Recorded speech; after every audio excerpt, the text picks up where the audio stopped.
American attack on Iran, which was called two attacks on Iran recently. Israeli attack on a Rising Lion, they call it Rising Lion, and the American attack, Midnight Hammer. From what we've seen so far from Iranian media, from the analysts, they're saying that the United States attack on Iran has not achieved that much the way that Donald Trump in the aftermath of the attack said these were excellent attacks. We destroyed everything. Your take on what has happened in the mind of the Trump administration, or maybe the strategy behind this sort of attack, the United States attack on Iran? Well, I think, first of all, we have to understand the mechanics within the Trump administration, because a lot of people in the United States at large, but also within the administration, is in fact skeptical about the U.S. intervention in Iran. And to be honest, the problem with Trump is everything is about talking. Everything is kind of a PR thing. And when there's an operation, it's always brilliant, excellent, magnificent, and there's America the best, and nobody can do it better, and things like this. So that sounds to me a little bit like the guy who sells a used car, a second-hand car, So everything is beautiful and all that, even if the content is just crap. And that's a little bit how I read Donald Trump. There's a lot of show, but not much content. And we have seen that not just in that particular case with Iran, but also in the whole issue of the tariffs and the war in Ukraine. He was ready to solve the problem in 24 hours, in 10 days or whatever. And he had the solution. He had the most brilliant experts for the tariffs that would bring the America first again within days. And finally, we noticed that he had, in fact, probably an idea about an objective, but he has no strategy to achieve the objective. He doesn't know how to achieve what he wants to achieve. And therefore, everything he does fails. And my personal view in that particular case of the Midnight Hammer operation, my feeling is that he did it, and I'm convinced he doesn't like Iran, as he doesn't like Russia, as he doesn't like China. But at the same time, I think he went into that operation reluctantly, in my view. And if you study the operation, sometimes you have the feeling that it was an operation without a real objective. And therefore, they did the minimal service, if you want. They were probably under pressure by Israel and the Israeli community, or the Israel supporters, or you can call it as you want, the lobby, Israel lobby in the US and things like that. And you have many within the administration, including people like Lindsey Graham and Richard Blumenthal and that kind of people, and probably felt obliged to do something. And even this something was a very expensive something. I'm not sure it was designed to have a definitive success. And it was announced days before. At least the Iranians could anticipate that this would happen. A lot of people said this will happen, and even Seymour Hersh wrote an article saying it would happen during the weekend. Therefore, there was a lot of foreknowledge about this, and apparently, as we can see from satellite pictures, especially in Fordo, I've seen the pictures. The Iranians have managed to get most sensitive equipment and even personnel away from the installation. And so basically what the Americans did was to to attack some kind of empty structures. Although, to be honest, we don't know exactly what the extent of the damage is. There are some information coming from Iran, but I don't know. Understandably, the Iranian government will play down some damages, and the U.S. Israeli will exaggerate the success. So I don't know exactly where we stand. In any case, what we can assess from the information we have is that there are not significant damage caused. And, we also have to remember that Iran has been prepared for such an eventuality for decades. I mean, they are literally decades that the Americans are threatening attacking these nuclear facilities. There have been some attempts, by the way, by the Israeli in the past. Therefore, we know that it could be a threat. And I can assume that the Iranians are not stupid. They probably put their facilities deep enough in order to avoid even those deep penetrating bombs, the GBU 57 or something like that. I may be wrong on that, but in any case, those deep penetrating bombs, which go up to probably 10, 20 meters deep. And my view is that probably the Iranians have anticipated that and put the facilities deeper than 20 meters. Well, let's put it that way. And that's probably what we have here. That's the military side of it. But there is something more consequential, I think, that we have to understand, is that as it happened with the Israeli attack, the Rising Lion on the 13th of June, we have now an attack that happens in the middle of a process, a negotiation process. On 13th of June, that was the process that was due to happen, or in the process in Oman, and this time it was the process with the European Troika. So I mean the British, the German, and the French in Geneva about the same topic. And this was a process in Geneva. So in both cases, the Israeli and the US have short-circuited a diplomatic process that could have resulted or not. The thing is, here are two things. First of all, the idea of striking Iran during the process is some kind of mafia-like or terrorist, because we can call it that way too, a way to impose a solution, meaning that this is what we want to achieve, and as long as you don't agree with that, we'll strike you. And this is not the way you do negotiations. This idea of using the military force to coerce one party into a solution is, in my view, not what we should do, especially when we talk about the so-called civilized world, or with the rule of law and all these kind of things. So that's the first thing. The second thing is that all the installation of facilities that have been struck by the Israelis on one hand, even the Israelis also attacked some civilian targets. So I'm talking about the nuclear-related facilities.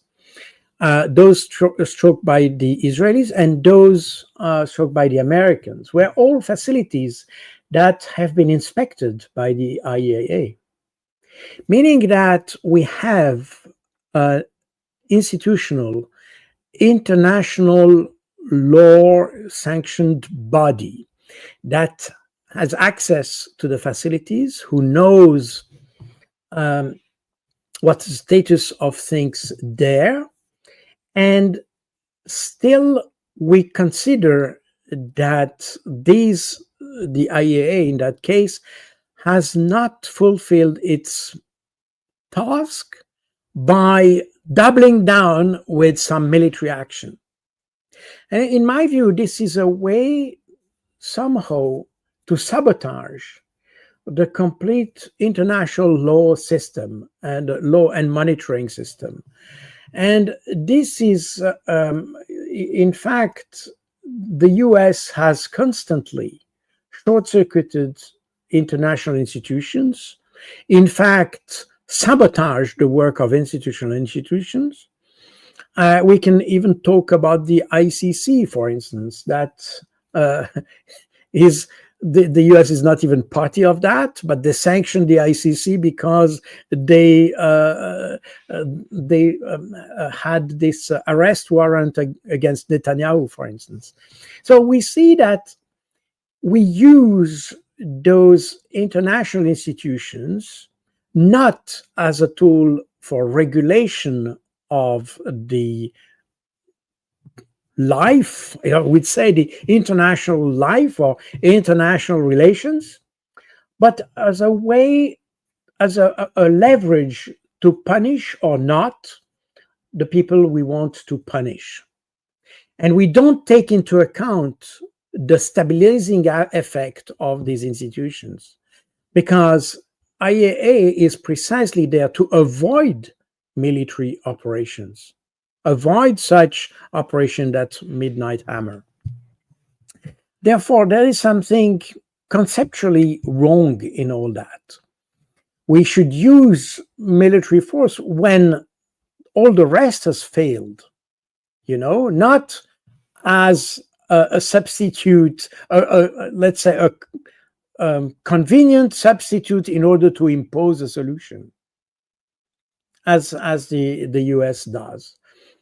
Same thing with the NPT, for instance. It's very strange that, and we'll probably talk about it when we talk about the consequences of what is happening. But Iran is sanctioned because it has signed the NPT. Well, Israel can allow itself whatever it wants because it didn't sign the NPT. So there's an essential contradiction here. International law-based order that works only for some and not for others. And this is not the way we can manage international relations. It's exactly the same as if in a country you have people who, for some reason, can escape the law and therefore make their own law to some other, everybody would see that as unjust. And everybody would see that as a disruption of the rule of law. So why do we accept that in international relations and we don't when it comes to national laws? So there is something distorted here. And I think what the Americans have done here is just to accentuate this problem, this failure of international law-based order. Of course, this is replaced today by what we have discussed many times on your channel, by the international rules-based order, that in fact say, well, it's not a law that is the unit of measure, but it's just the rules that we have decided.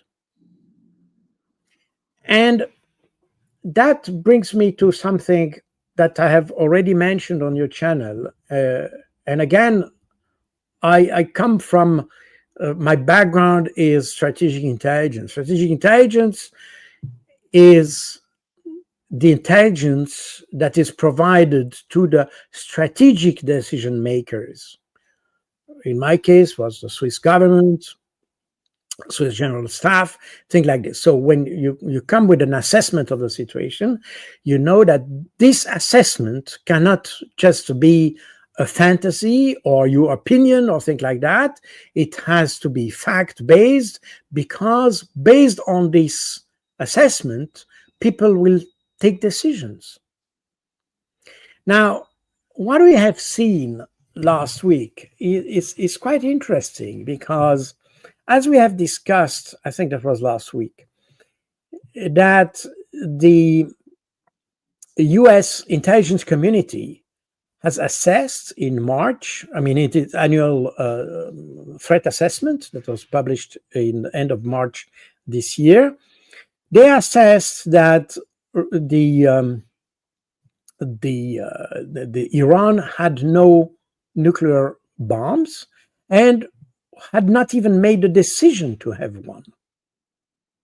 And when Donald Trump, as he was flying back from the G7 summit to the US, he was asked by a journalist how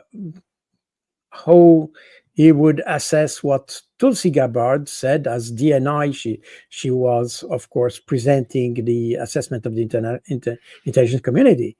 And he said, I don't care what about Tulsi Gabbard says. I know that Iran has a bomb, there's something like that.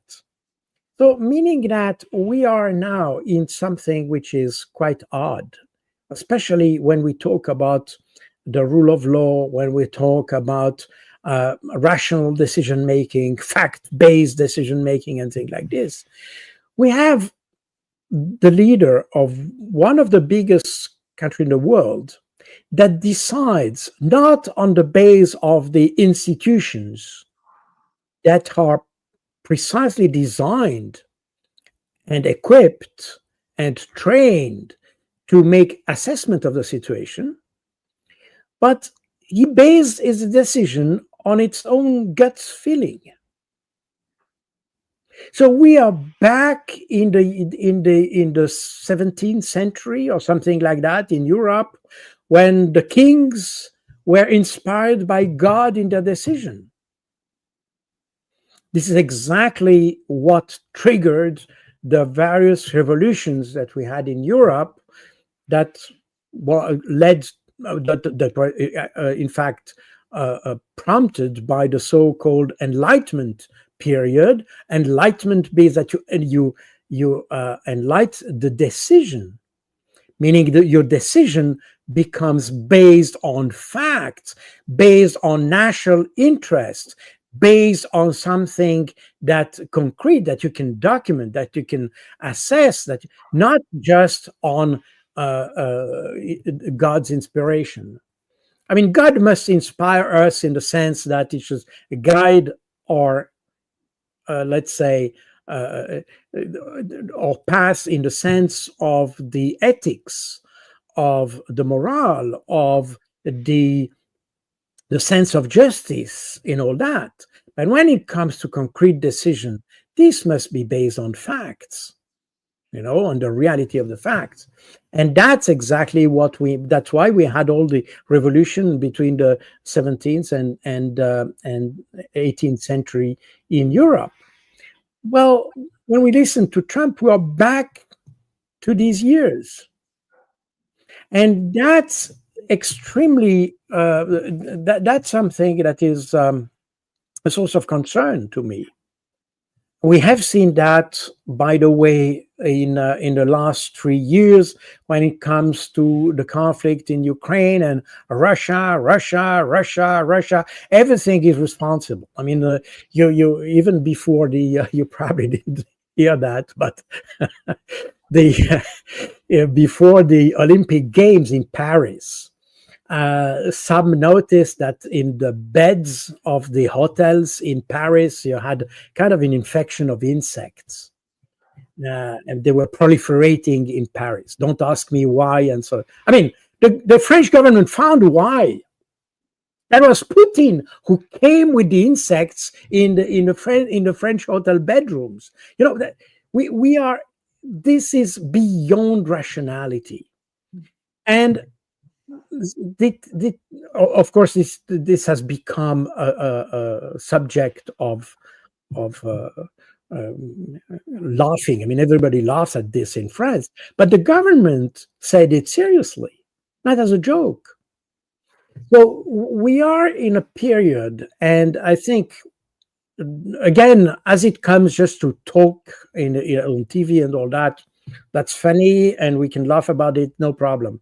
When it translates into military action, bombing individuals, killing people, and all that, that's no longer funny.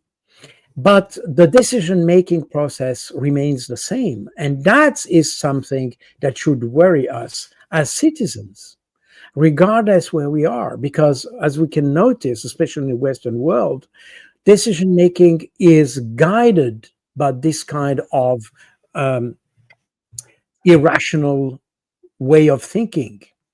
I mean, again, this is we are managing things by guts feeling and not by proper intellectual assessment of facts. And that's something we cannot accept, you know. And we see that this kind of extremely poor decision making is then must be uh, uh, accompanied by censorship, because you have to prevent any uh, uh, other kind of rational assessment to interfere with what. So I think this is something that this crisis reveals beyond all the facts we can see. This is the irrationality of decision making, and this is the endangering of the international order that we have established after World War II. And the purpose of having an international law-based order was precisely to avoid this kind of decision making that led to World War II, in fact. And we are close to that today. So this is something that worries me considerably. And we see that the intelligence services apparently are not strong enough, or maybe convincing enough, in order to influence the decision making. And what I have also noticed when I studied the covert wars in Ukraine is that, in fact, we are slightly moving into another direction, that the intelligence structures are, in fact, used to justify the wrongdoing somehow. And instead of using intelligence, I mean, in a country, in a functional country, intelligence should provide the ultimate information, that the information which is the most factually based information. That's the purpose of the intelligence. This is the purpose. This is the central point of intelligence. I remind you that intelligence, the word intelligence, comes from Latin intellegere, which means to understand. So intelligence is not about killing people, topping government, and all that, even if they also do that. But the essential purpose is to understand the situation and to understand it properly. But today we misuse the reputation of intelligence services by distorting the facts and trying to use the intelligence organization in order to justify a distortion of facts. Because the intelligence, when you want to be convincing, you say, well, the intelligence services told me that. Even the CIA said that.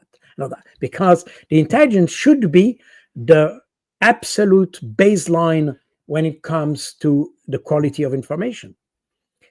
But now we are misusing that. And this is exactly what we have seen recently. The intelligence structures were not listened to. And that's something that also indicates a serious flaw in the management, in the governance of our countries at large. So these are beyond the military result or the bombing and casualties and all that. Beyond that, that's what I think is something we should be worried about. Again, it doesn't exclude the rest, but a lot of people have already commented on the destruction of infrastructure and all that is true and all that. I don't want to comment on that, but there are other factors that we need to take into consideration. This is the decay of our governance systems in the West. You know.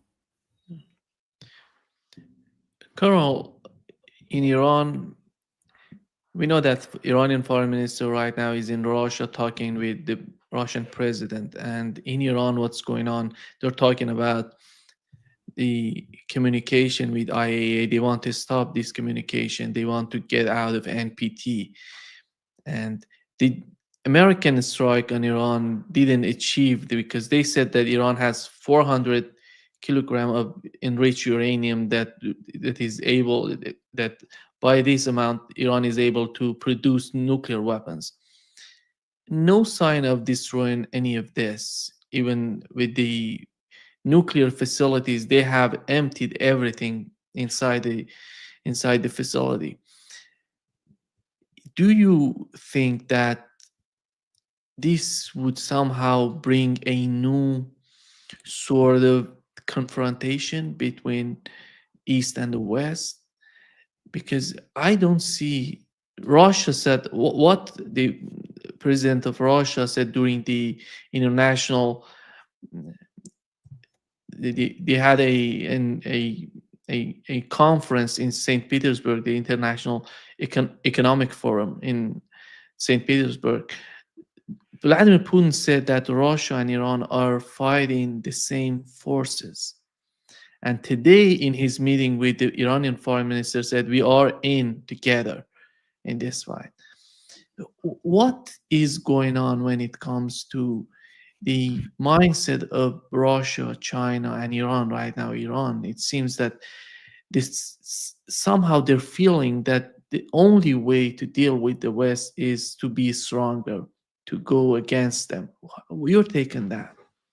Well, first of all, we have to talk about these 400 kilograms of enriched uranium and things like this, because in the JCPOA, I mean, first of all, Iran has an inalienable right to enrich uranium. This is stated as such in the Non-Proliferation Treaty.